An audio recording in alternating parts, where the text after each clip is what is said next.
सर्वत्र गोविन्दनाम संकीर्तनम् गोविन्द गोविन्द नारायणाखिल गुरो भगवन्नमस्ते 88வது दशकं संतान गोपालपाख्यानं முதல் श्लोकम्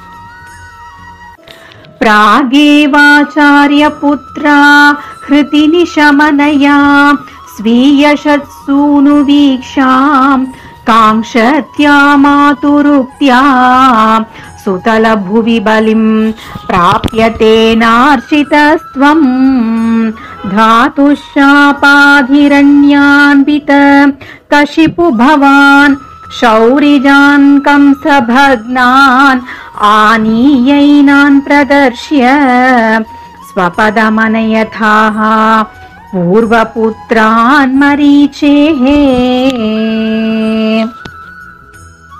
இரண்டாவது श्लोकम् श्रुतदेव इति श्रुतं द्विजेन्द्रं बहुलाश्वं नृपतिं च भक्तिपूर्णं युगपत्वमनुग्रहीतु कामो मिथिलां प्रापित तापसै समेतः।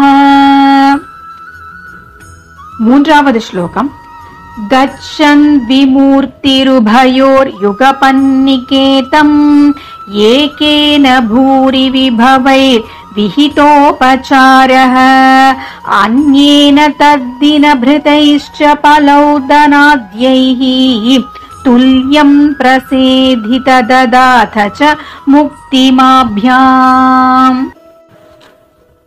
நான்காவது श्लोकम् भूयोऽथ द्वारवत्यां द्विजतनयमृतिं तत्प्रलापानपि त्वं को वा दैवं निरुन्दात् इति किल कथयन् विश्ववोढाप्यसोढाः जिष्णोर्गर्वं विनेतुं त्वयि मनुजधिया कुण्ठितां चास्य बुद्धिं तत्त्वारूढां विधातुं परमतमपद प्रेक्षणेनेति मन्ये।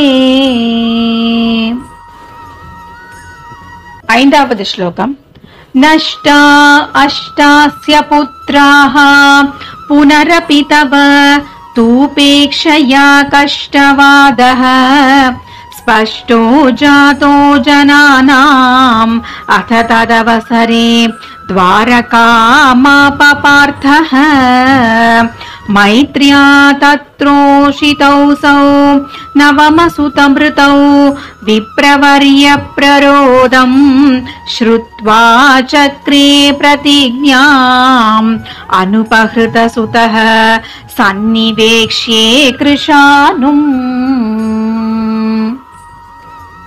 ఆరవది श्लोकम् मानीसत्वामपृष्ट्वा द्विजनिलयगतो बाणजालैर्महास्त्रैः रुन्धानसूतिगेहं पुनरपि सहसा दृष्टनष्टे कुमारे यां यामैन्द्रीं तथान्याः सुरवरनगरीर्विद्यया साध्य सद्यो मोगोद्योगः पतिष्यन् हुतभुजि भवता सस्मितं वारितो भूत्।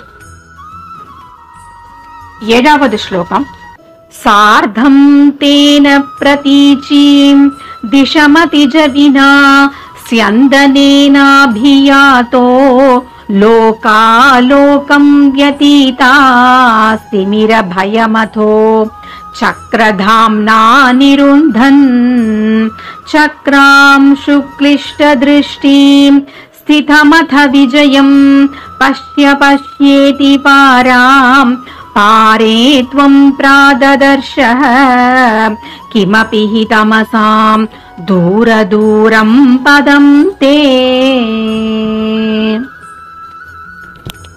एटावद् श्लोकम् तत्रासीनं भुजङ्गादिपशयनतले दिव्यभूषायुधाद्यैः आवीतं पीतचेलं प्रतिनवजलद श्यामलं श्रीमदङ्गम् मूर्तीनामीशितारं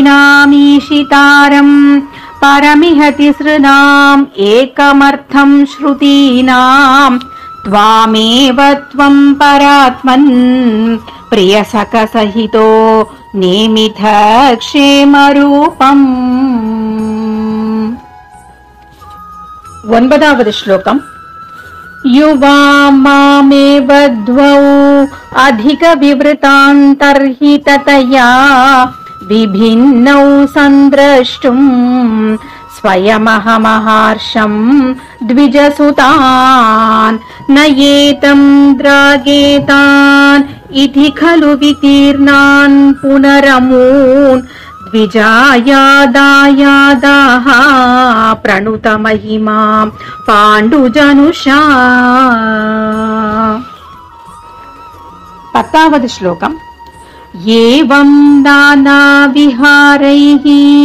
जगदभिरमयन् वृष्णिवंशं प्रशुन्नन् ईजानो यज्ञभेदैः अतुलविहृतिभिः प्रीणयन्नेन नेत्रा भूभारक्षेपदम्भात् पदकमलजुषां मोक्षनायावतीर्णः पूर्णं ब्रह्मैव साक्षात् यदुषु मनुजता रूषितस्त्वं व्यलासीः। 11వ శ్లోకం. प्रायेण द्वारवत्याम् अवृतदयितदा नारदस्त्वद्रसाद्रः तस्माल्लेभे कदाचित् खलु सुकृतविधिः त्वत्पिता तत्त्वबोधम् भक्तानामग्रयायी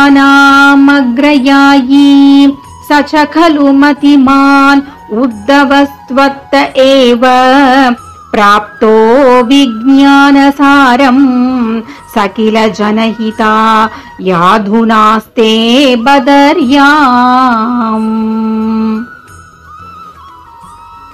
కడేసి శ్లోకం 12వ శ్లోకం. सोऽयं कृष्णावतारो जयति तव विभो यत्र सौहार्दभीतिः स्नेहद्वेषानुराग प्रभृतिभिः अतुलैः आश्रमैर्योगभेदैः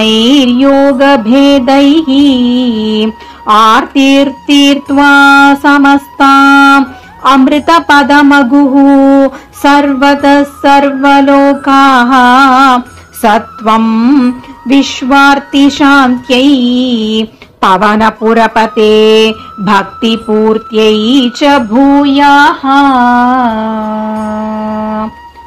ఓం సర్వత్ర గోవిందనామ సంకీర్తనం. గోవింద గోవింద నారాయణాఖిల గురో భగవన్ నమస్తే.